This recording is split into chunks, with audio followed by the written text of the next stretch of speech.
Good morning, everyone. Welcome to the Gold Goats and Guns half hour here on YouTube. My name's Tom Luongo. I hope you're all having a great morning. I caused quite a stir yesterday. An article that I posted on my blog that got cross-posted to Zero Hedge, and I want to talk about it because it's very important. The article's called "The Coup is Complete. Trump is Done," and it lays out in no uncertain terms, well, not no uncertain terms, but mostly certain terms, that it's likely Donald Trump is no longer truly in charge of his own presidency. I saw a clip from Bombard, the body language expert, who a big hit here on YouTube and other places, and a woman whose work I really do respect. And she made it really clear when watching Trump's behavior during his announcement with his cabinet around him about potential military action in Syria, about the supposed chemical weapons attack, that she didn't feel that he was in control anymore. He was acting very un-Trump-like. And that sealed for me a lot of things that have been popping around in my head for weeks. This is not something that just came out of the blue, that all of a sudden I'm off the Trump train. I'm not. I mean, let's not kid ourselves. Donald Trump is one man. Okay? And he's subject to the same faults, passions, all the same things that we are. He's just one man. He's not Superman. He's not Jesus. He's not any of those things. He's a guy. Okay? He's a guy with a laundry list of personality defects. Some of those personality defects work for him in this fight against corruption, the deep state, and the rest. And some of them don't. And some of them are liabilities. And it's our job to assess them rationally and see which ones have been used against him and which ones are working for him. The MAGA crowd is really angry.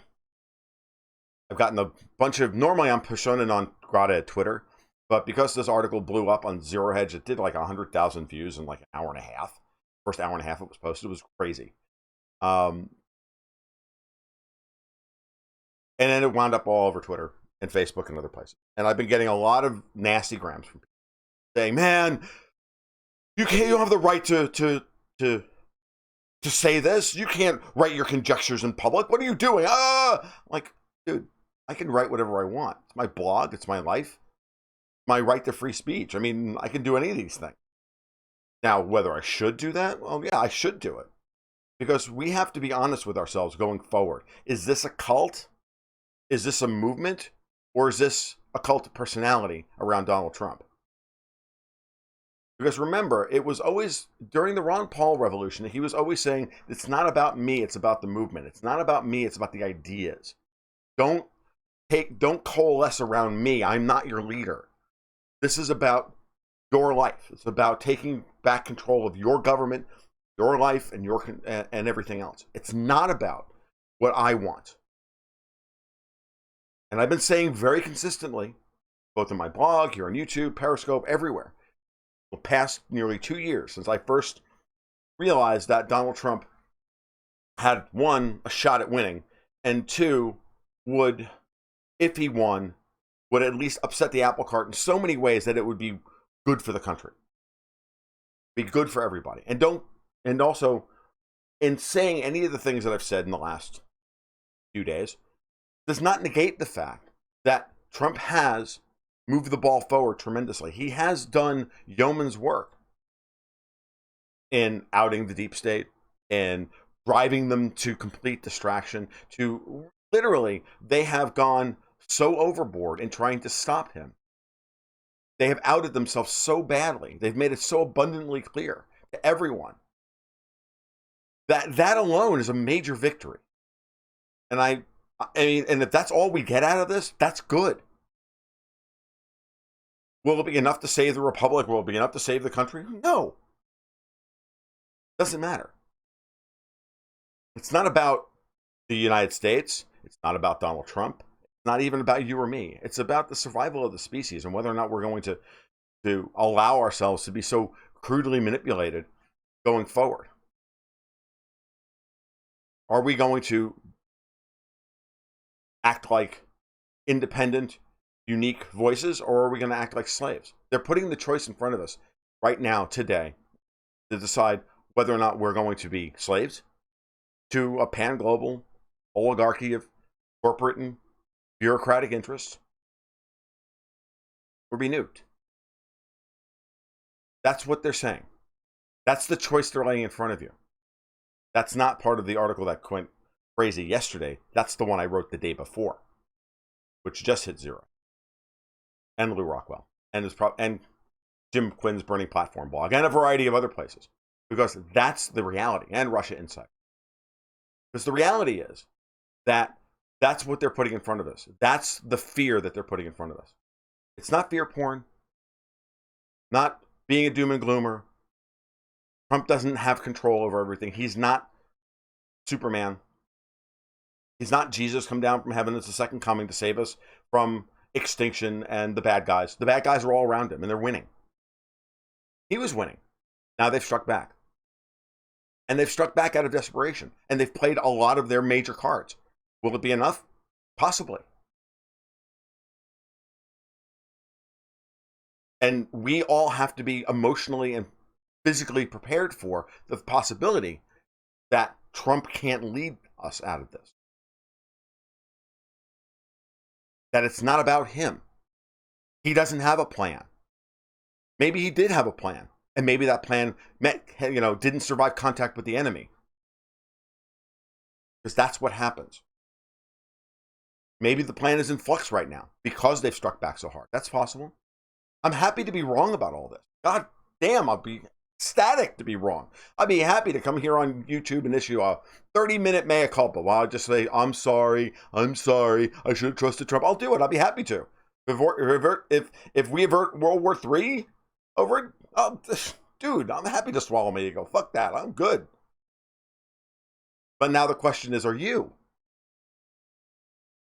I mean, I got DMs today from people who are longtime listeners and longtime advocates of my work telling me, dude, you need to calm the fuck down. You need to do this. I'm like, no, I don't need to calm the fuck down at all. If anything, why are you being so goddamn passive?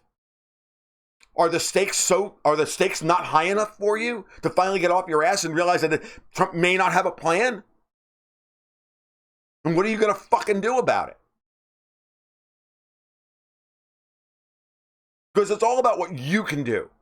If there's anything that I continually preach all day, every day, it's not about what that guy can do. The essence of being a libertarian, I talk about being a libertarian and anarchist and all this stuff. I mean very sincerely, what can you do? This is not about Trump. This is about you. What are you doing?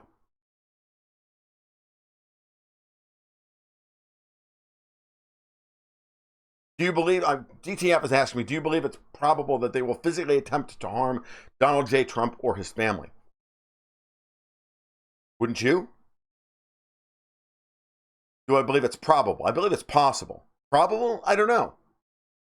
With the deep state being outed as badly as they have, with everybody not believing, with so many people not believing the narrative on this, it would be really hard for them to say, well, let's just shoot him in the head. Let's have Barron and Melania die in a car crash. Right? It would be hard for anybody to be okay with that. Would that foment a civil war? Would that foment a counter coup? Maybe. I mean, I sit here like Benicio del Toro at the end in the Last Jedi. He's like, no, and he utters that great line. He's like, looks at him, he looks at Finn, and he goes, maybe. I don't know. I don't know if I'm right, I don't know if I'm wrong, but this is just business. Now, that's that guy. We don't know what's going to happen. My question is, what are you going to do? I got commenters on my blog saying, if this is true, if this isn't fake news, I'm ready to, apply apply force to primer, start shooting people. Well, that's not really the answer. Violence is the state's way. It's not going to work. They're itching for you. They're waiting for us to react violently, because then they'll give them every reason, every justification. Shut everything down.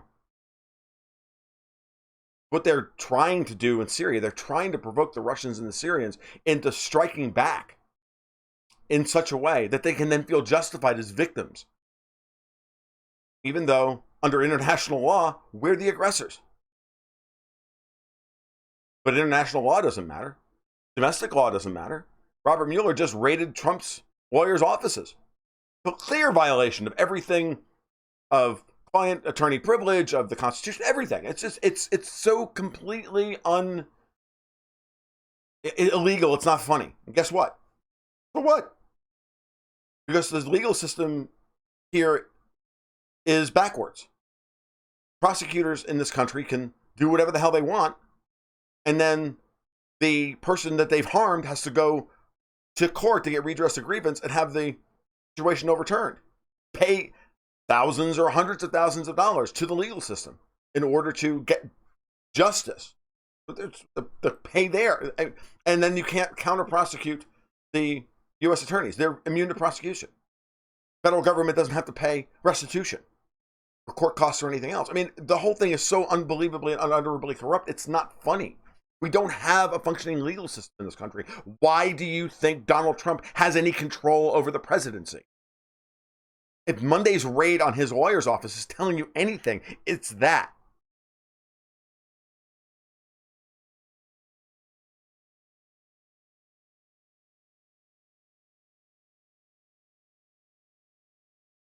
That's good news of the morning, is Angela Merkel just came out and said Germany will not participate in any military action against Syria.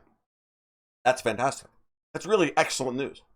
Meanwhile, Theresa May, the gypsum lady, is wanting to go to war without asking for Parliament's permission. You know why that is?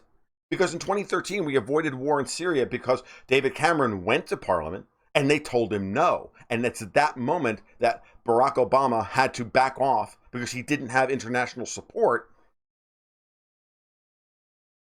And that allowed Putin the opportunity to negotiate a settlement by telling everybody that Assad agrees to get rid of his chemical weapons. And then that gave Obama the ability to back off from his red lines and save face. Putin's reward for this was for the United States to attempt to cleave Ukraine off and make it part of the EU, and then foment a coup in Kiev when Putin tried to counter that. So no good deed goes unpunished against the U.S. deep state. They never stop. Okay? They never stop. They have another fallback plan somewhere else. I was talking to my wife this morning before she left to take my daughter to school, and she said she was watching Bombard and watching the moment, her break down the last debate between Trump and Hillary. That moment where Trump said because she'd be in jail. And she said then, and I missed this, I don't remember this, but Camille reminded me of it this morning, that Bombard said the look that Hillary gave Trump at that moment was not, you bastard. That was, I will get revenge on you. I will destroy you. And if Trump didn't put her in jail then, or the minute he got into the presidency, that his presidency would be under siege. She was right. That's where we are. She needed to be exiled from the country. There needed to be a warrant for her arrest. But he can't issue the warrant for her arrest because everybody in the legal system, the Department of Justice, Congress, everything, doesn't want to do anything about it. They're all aligned against him because they're all in it. Because they're all guilty.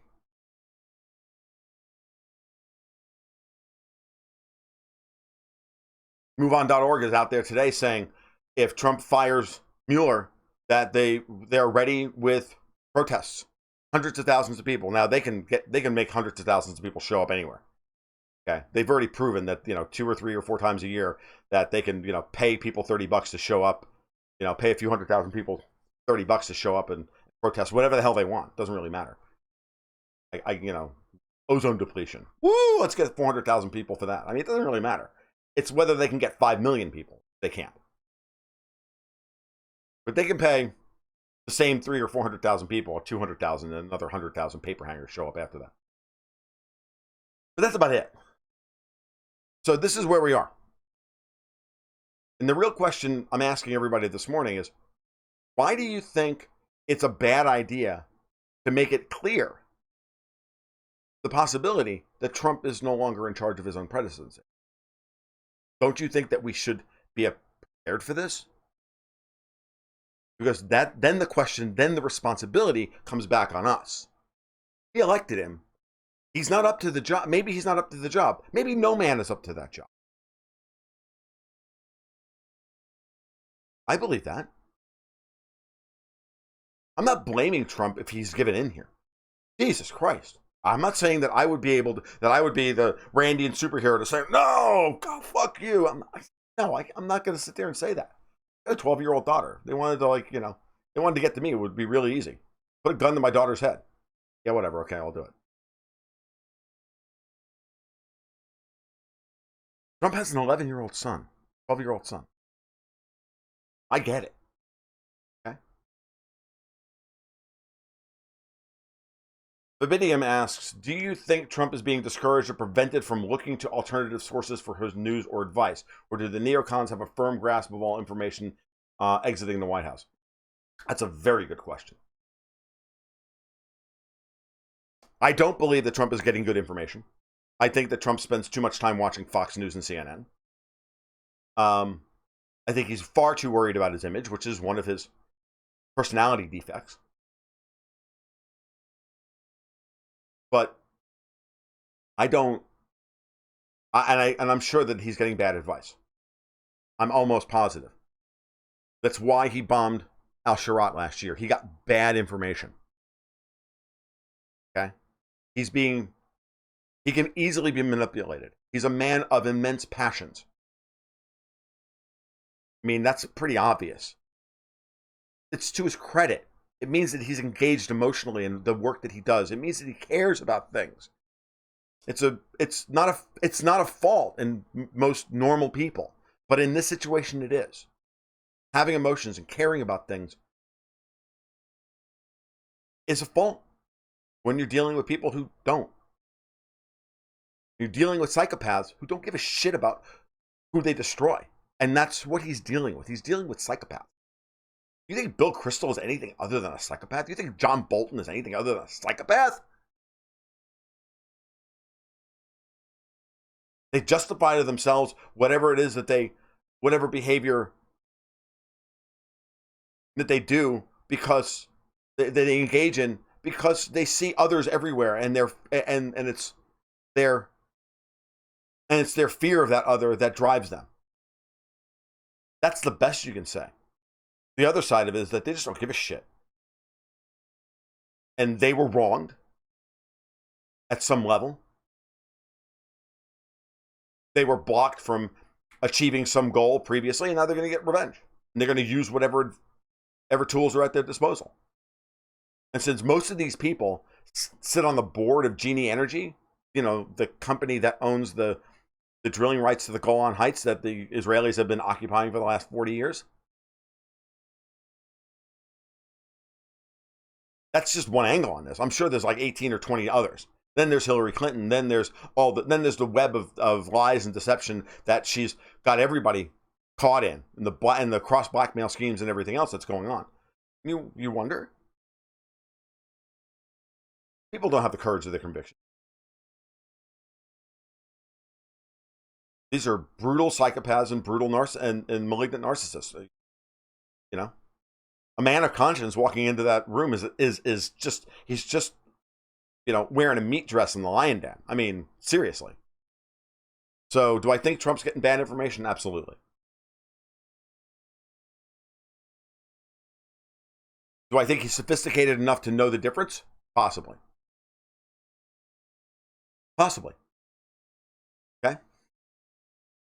Why they don't want him ever talking to Putin? Because Putin's going to give him the counter narrative. Putin's going to give him Putin's intelligence.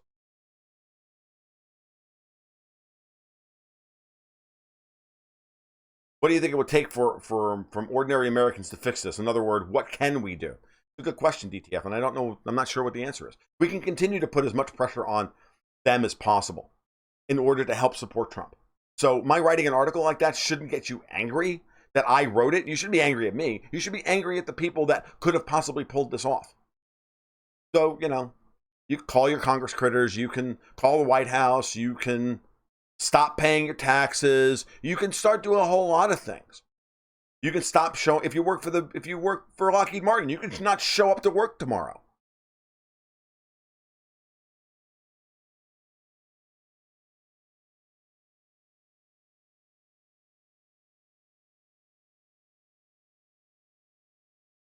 I think I just got shut down. Y'all still out there? Because I'm watching the feed and the feed doesn't exist.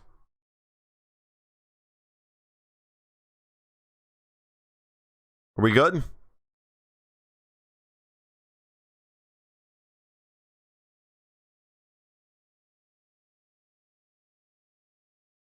Talk to me. Is anybody out there?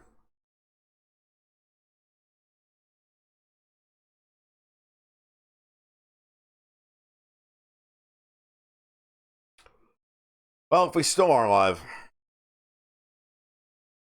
Okay, cool. Because the stream's coming back to me. It's not showing up. So I'm sorry for the interruption, but I wanted to make sure that we're good. All right. So what can we do? We can continue to be as loud and ugly as possible. I absolutely think that we need to be organized for the midterm elections. Not that I think that voting changes anything, but you work for Lockheed Martin, you need to not show up. If you've got friends and if you've got family in the military who are officers, you need to advise them not to shoot, to stand down, and to not accept illegal orders. There comes a point where we have to stand up and say no. There's that moment at the end of V for Vendetta. I bring this movie up all the time because the image system in that movie is brilliant. And it's so much better than Alan Moore's original comic book for that medium. And the comic book's brilliant in its own way, and I love it to death. But the film does a great job of updating the image system and reframing the conflict in such a way that has maximal power for film. Right? You couldn't film Alan Moore's work. It's not. Third act of comic book is unfilmable. But the image system in that movie is brilliant. Let's think about what happens. The people rise up. It's fanciful. There's no way Viva had enough money to ship that many masks to all of England or all of London. But forget that point. They all show up wearing V masks, hiding their identity, yet identifying with the terrorist, quote unquote, the terrorist, to overthrow and just to watch the sanctioning of a new government, even though they're not really quite sure what's going to happen tomorrow. They're okay with just throwing it out there. And we need to be able to be willing to do the same thing. We need to be willing to put on our V masks and stand up and do whatever we're going to do. Yesterday, I almost didn't publish that article. I was in the middle of writing up the bullet points, and I read them out loud to my wife. And I said, I'm not really sure I want to do this, because there comes a point where if you're that close to the truth, it can get dicey for you, right? She said, oh, no, absolutely. You need to publish this. I'm like, this is going to take me an hour to go find the links to all the things. She's like, I know, it's hard work. Go do it. All right, fine. I was going to work on my taxes yesterday. Speaking of, whether I should, stay in the matrix and finish. So there's my choice in front of me: who publish the article and spend, or do my taxes. Yeah, they do. ETF. They keep us on a very, very short leash, and they know exactly what to do. So it's really imperative, when you see stuff like this happening going forward, when you see work from people who you respect or even don't respect, you see people, it doesn't matter whether you think they're from the left or the right, or they're on the Trump train or they're off the Trump train, if they write stuff that is incongruous to what you think is going on, you need to stand by them. You need to at least consider what they're writing as being true and correct. as a possibility. You need to entertain the possibility that you're wrong. And you need to keep an open mind, because this is not a fucking cult of personality around Trump. My biggest problem with this whole movement that has coalesced into this "I trust Trump" thing, and I'm like, Cassandra Fairbanks said it over the weekend. Somebody replied to her, said, "I trust Trump." She said, "It's not a cult." I don't. I mean, beautiful. And that's a beautiful response. It's short, pithy, as Oscar Wilde likes it. I don't. It's not a cult. It's not a cult. I mean, think about how much heat Ann Coulter's been taking. You don't think that Ann Coulter's not plugged in? I mean, when she says she's former Trump supporter Ann Coulter, she has it as her like fucking Twitter profile. Got news for you. Ann Coulter and Donald Trump are personal friends. She knows what's going on. Okay? If there's anybody whose voice that you should be listening to at this moment in time, it should be her. Because she knows what's happening. And you don't. Any more than I do. But she does. She has a far better clue as to what's happening than we do. And if she's telling us that the friggin' revolution is over, I got news for you. Revolution's over. I'm just doing the post-mortem here. Who the fuck am I? I'm just some guy on the internet. But I'll put my track record over the last 2 years up against just about anybody else's. You tell me that you tell me who's been closer to reading the tea leaves than the army of 40-something Twitter follower CIA bots who've been telling me that it's all fear porn.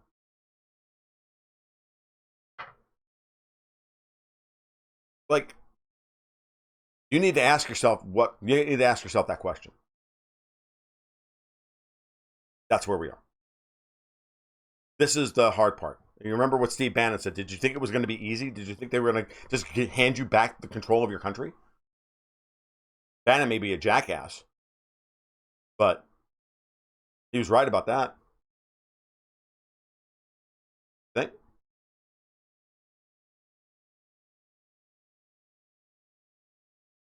I can speak about the Zuck hearings. I think absolutely that they were timed along with the rest of this. Look at what's going on. I laid it out in the article from the Winds of War article. On Friday, new sanctions go into effect. On Saturday, there's a new chemical weapons attack. Then the Israelis attack Syria. Trump threatens to go to frickin' war. Monday, the Russian financial markets break down. We've got Russian CDS spreads are rising. Now they're doing a secondary attack on the Russian financial markets after the equity markets refused to break down, after the ruble refused to break down. And I know what's going on here, and I believe that the Russians can weather any financial heat that they bring to they bring to the situation. They've prepared themselves for this. The Iranians, on the other hand, are fucked. And then they have the Zuckerberg hearings on Monday to distract everybody from what's going on. Well, he tries to allay everybody's fears that, oh no, we haven't, that Facebook is the friggin' problem. Meanwhile, the NSA gets away with everything. There was a tweet from Tom Woods, the Austrian economist, Tom Woods, saying, hey, does anybody realize that, does anybody realize that the NSA has been vacuuming up our data for years, but the minute that a private company does it, now they're all of a sudden the bad guy? Insinuating that, of course, we always take the Marxist response of blaming capitalism. But it's not really, but because to call Facebook a private enterprise is to be disingenuous, because Facebook's not a private enterprise. It's gotten substantial amount of support from the federal government. It gets substantial amount of support from the banking cartel. It was the absolute beneficiary of so much cheap Wall Street money, thanks to the Federal Reserve, to help build out Facebook's network, that you can't call it a private entity. Do you think Donald J. Trump's internet use is being restricted by the deep state, unable to visit InfoWars? Yeah, he probably is. I don't think he's in control of his Twitter account anymore. Will Russian oligarchs repatriate their billions back into Russia, and what would be the impact? They are trying. Some of them are. I'm sure Deripaska is, but I think he's been. I don't know if his money's been frozen or not. This is the real interesting issue. Is going to be whether or not it's been frozen. I know that the money's been flowing back into Russia for the past couple of months. Putin made it set the stage for this months ago. doing similar things to what Trump did in the tax cut by lowering the repatriation tax.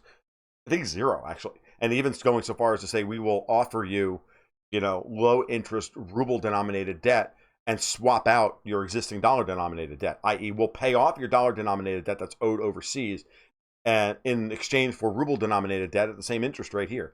And the Russian central bank has been standing by to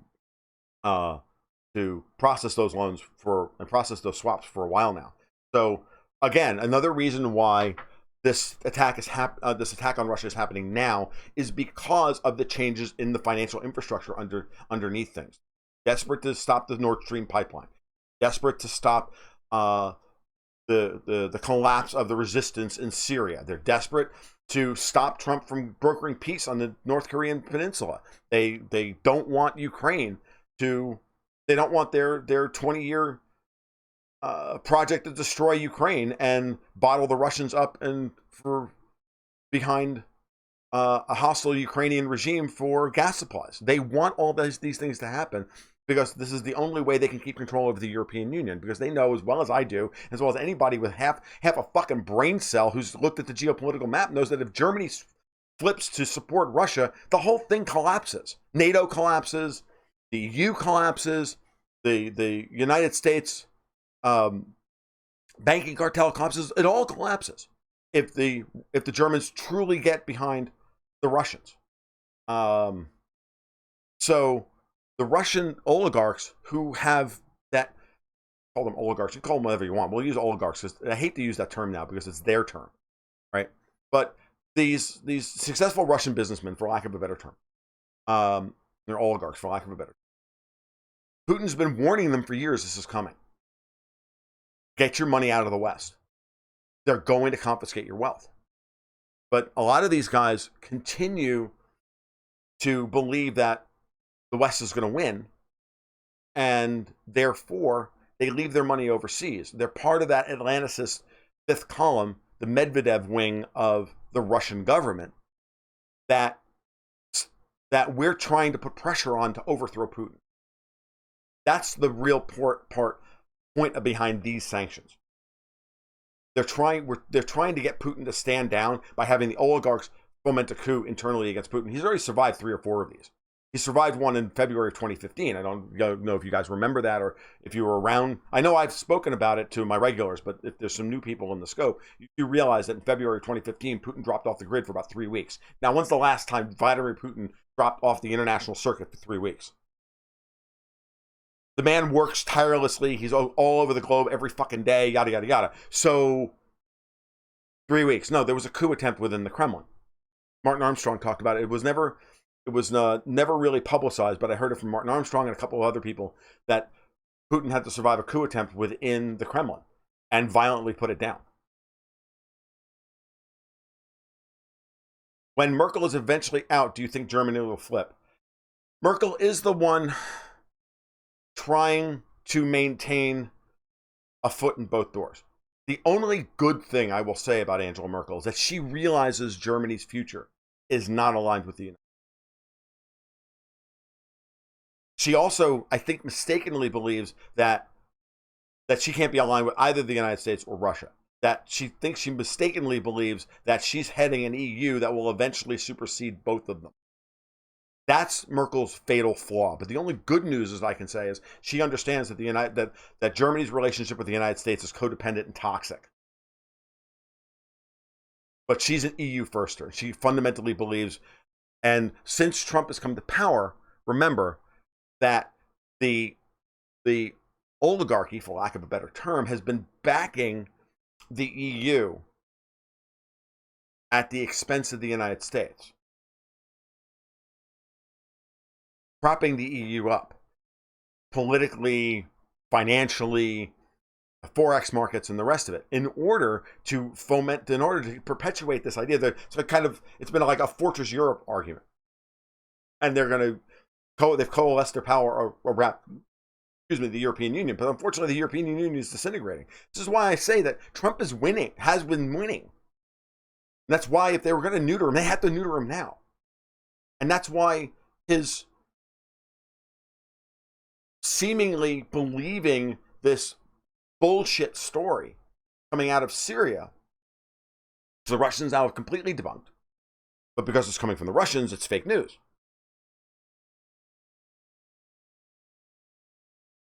But you have to take Trump out now because you don't have any other options. You got to take the Russians out now because the window for regime change in Russia is ending.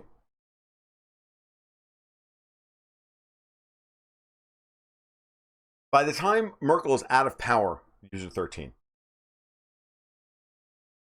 the political landscape in Germany will be such that it will be fait accompli that Germany will flip towards Russia. Because Germany's future is tied to Russia, tied to Russian gas. They decommissioned all their nuclear power plants. How are they going to run a modern economy without it? Why the Nord Stream pipeline so important? So Merkel, every other day, Merkel says one thing to be on one side, and then she says something else to be on the other side. And the example of that would be yesterday morning, she said, yesterday morning or Tuesday, she said, there can be no final decision about Nord Stream without considering Ukraine's future in all of this, i.e. now at the last moment, there's going to be a political angle to the Nord Stream pipeline. Today, she says we're not going to support invading Syria. One of the problems with the Euros is they don't view Eastern Europeans as Euros, and so they don't form a natural alliance. No, they don't. They think Eastern Europeans are dirty Slavs. The problem with Western Europe is that Western Europeans are incredibly arrogant. The arrogance of Western Europeans, starting with the Brits and moving and the Spanish and the French and the Germans and the Italians, they all think that their shit doesn't stink, and they all think they're better than everybody. And they all went on massive colonization efforts for the last 300 or 400 years. Their whole ethos is that we are going to bring civilization to the brown people. I mean, this is embedded in the culture. I mean, you can argue that, Europe is self-destructing and by allowing all these migrants in, you can argue that, which culture is better? The Muslims they're importing or the toxic Western European ethos that they're better than everybody else? I mean, look, the truth of the matter is there's a lot, I say that knowing that Western Europe has created a lot of great things. Don't get me wrong. And a lot of great ideas have come out of Western Europe. And the United States Constitution is one of those, is the culmination of a lot of those great ideas. Too bad that Europe doesn't actually practice what they preached. Ever.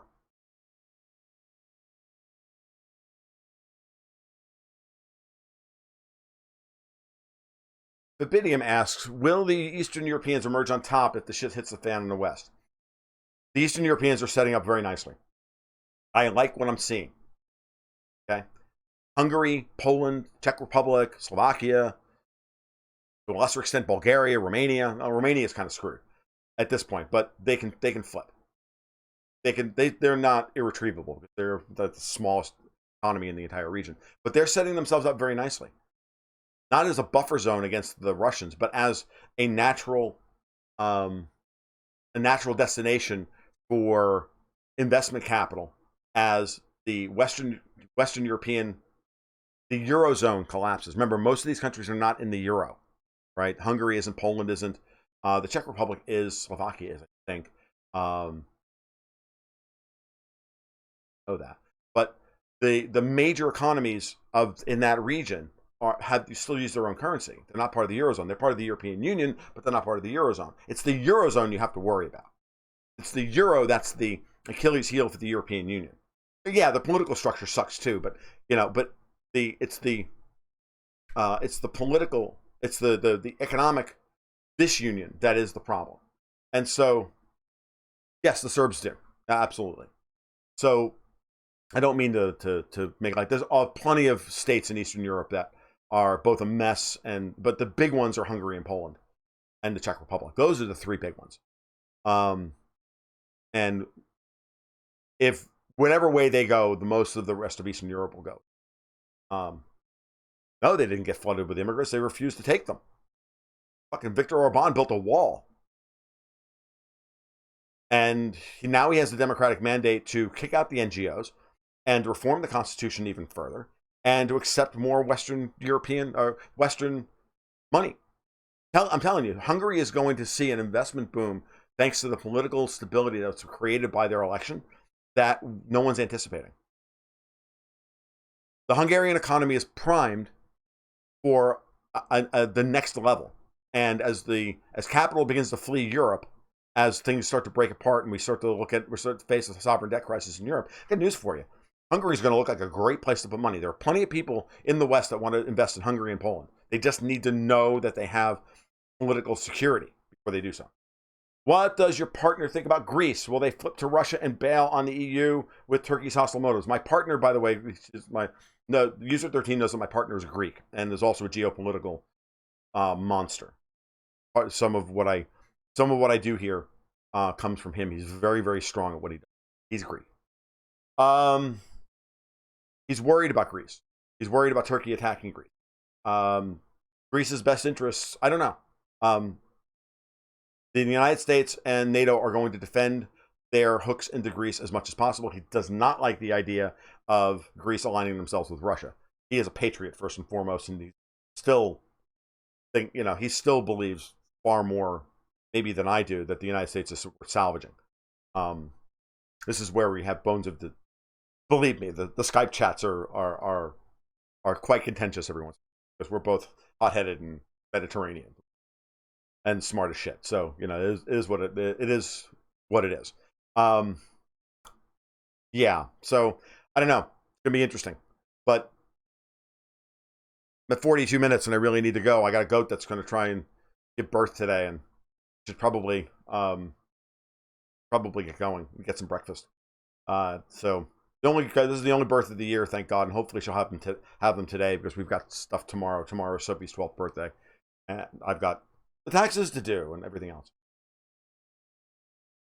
Yeah, no, the Greeks are user 13 that says the Greeks on Twitter are sounding anti-Turk and they're ready to lock and load. They absolutely are.